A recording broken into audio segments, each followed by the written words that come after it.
नमस्कार। कभी ऐसा हुआ है कि कोई स्टॉक खरीदने की कोशिश की और जैसे ही बाय बटन पर क्लिक किया, कीमत अचानक से बदल गई? बहुत फ्रस्ट्रेटिंग होता है ना? खैर, आज हम इसी चीज पर कंट्रोल पाने की बात करने वाले हैं। हम सीधे ट्रेडिंग ऑर्डर्स की दुनिया में उतरेंगे ताकि ये पता चले कि अपने मूव्स को एकदम सटीकता से कैसे अंजाम दिया जाए।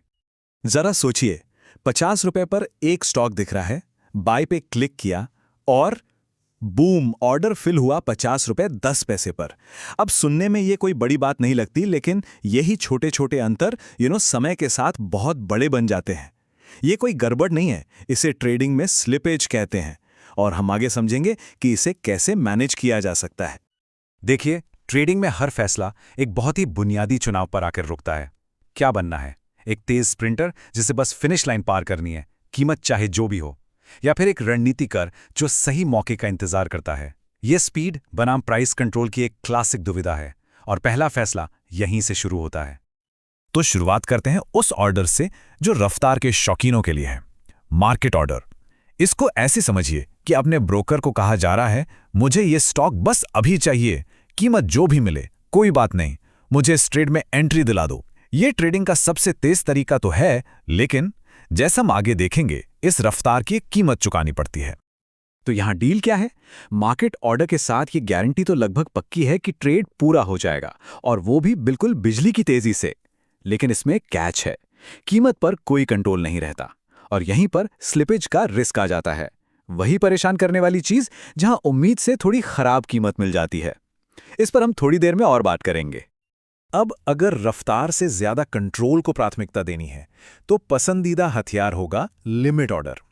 ये अपनी कीमत पर एक लक्ष्मण रेखा खींचने जैसा है। मतलब हाँ, मुझे ये स्टॉक खरीदना है, लेकिन सिर्फ और सिर्फ तभी जब कीमत मेरे तय किए हुए लेवल पर या उससे नीचे आए। यहां कंट्रोल पूरी तरह से अपने हाथ में होता है। तो यहाँ ट्रेड ऑफ बिल्कुल साफ है। लिमिट ऑर्डर के साथ कीमत पर तो पूरा कंट्रोल मिल जाता है, लेकिन एक बड़ा लेकिन भी है। कोई गारंटी नहीं है कि ट्रेड कभी पूरा होगा भी। अगर मार्केट उस तय कीमत तक कभी पहुंचा ही नहीं, तो बस किनारे पर बैठे रह जाएंगे और हो सकता है कि एक बड़ा मौका हाथ से निकल जाए। तो कुल मिलाकर बात इस पर आती है, मार्केट ऑर्डर एग्जीक्यूशन की गारंटी देता है, जबकि लिमिट ऑर्डर कीमत की। तो सवाल यह है कि ज्यादा जरूरी क्या है, ये पक्का होना कि ट्रेड हो गया है, या ये पक्का होना कि ट्रेड अपनी शर्तों पर हुआ है? ठीक है, तो स्पीड और प्राइस के बीच का फैसला तो हो गया, लेकिन कंट्रोल का एक और लेवल है, समय। मतलब ऑर्डर को कब तक एक्टिव रखना है। चलिए अब अपनी ट्रेड्स पर एक घड़ी लगाने के बारे में बात करते हैं। सबसे कॉमन टाइम लिमिट है डे ऑर्डर। ये बहुत सीधा सा है। ऑर्डर सिर्फ आज के ट्रेडिंग सेशन के लिए ही वैलिड है। अगर मार्केट बंद होने तक ये पूरा नहीं हुआ, तो बस ये गायब हो जाएगा, फिर अगले दिन नई कोशिश करनी होगी। अब एक स्पेशल टूल की बात करते हैं, इमीडिएट और कैंसिल या आईओसी ऑर्डर। ये उन पलों के लिए है जब सिचुएशन ऐसी हो कि अभी जो मिल रहा है ले लो और बाकी को कैंसिल कर दो। ये एक तरीका है जिससे अधूरे ऑर्डर मार्केट में लटके नहीं रहते। हो सकता है ये थोड़ा कॉम्प्लेक्स लगे, तो चलिए इसे एक छोटे से उदाहरण से समझते हैं। मान लीजिए कि एक बड़ा ऑर्डर एग्जीक्यूट करने की कोशिश हो रही है। तो मान लेते हैं कि XYZ कंपनी के 100 शेयर खरीदने हैं।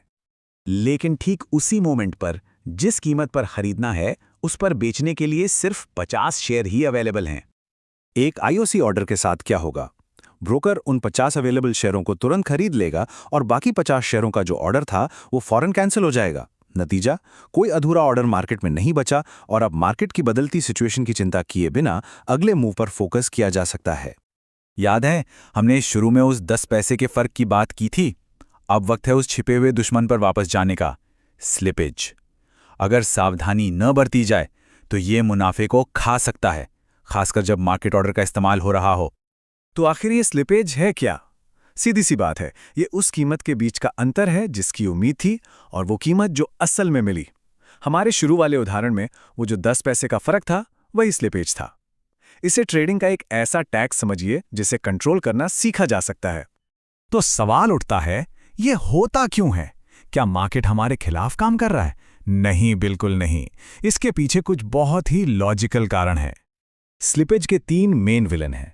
पहला, हाई वॉलेटिलिटी, जब कीमतें बहुत तेजी से ऊपर नीचे हो रही हों। दूसरा, कम लिक्विडिटी, यानी किसी भी कीमत पर खरीदार और बेचने वाले काफ़ी कम हो। और तीसरा, एक बड़ा ऑर्डर साइज, जब एक ही बार में जितनी सप्लाई है उससे ज़्यादा खरीदने की कोशिश की जाए।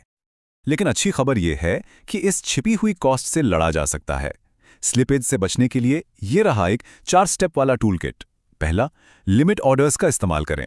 दूसरा, सिर्फ उन सिक्योरिटीज में ट्रेड करें जो लिक्विड हों। तीसरा, बड़े ऑर्डर्स को छोटे छोटे हिस्सों में तोड़ दें। और चौथा, जब मार्केट में बहुत ज्यादा उथल पुथल हो उस वक्त ट्रेडिंग से बचें। ठीक है, तो ट्रेड तो हो गया, लेकिन अभी काम खत्म नहीं हुआ है। एक और बहुत जरूरी आखिरी स्टेप बाकी है, कंफर्मेशन। इसे कहते हैं ऑर्डर फिल, और ये असल में उस ट्रेड की फाइनल रसीद है। ये ऑफिशियल कंफर्मेशन है कि सब कुछ प्लान के मुताबिक ही हुआ। और किसी भी रसीद की तरह इसकी डिटेल्स को भी डबल चेक करना बहुत जरूरी है। इससे पता चलेगा कि क्या ट्रेड हुआ, कितनी क्वांटिटी, किस कीमत पर और कितनी फीस लगी। इन डिटेल्स को हमेशा रिव्यू करने की आदत डालनी चाहिए। ये पक्का करने का सबसे अच्छा तरीका है कि बाद में कोई सरप्राइज ना मिले।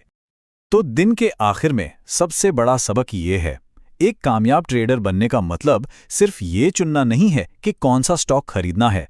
ये एक माहिर कारीगर होने जैसा है। ये भी जानना जरूरी है कि काम के लिए सही टूल का इस्तेमाल कैसे करना है। कैसे खरीदना है ये उतना ही जरूरी है जितना कि क्या खरीदना है।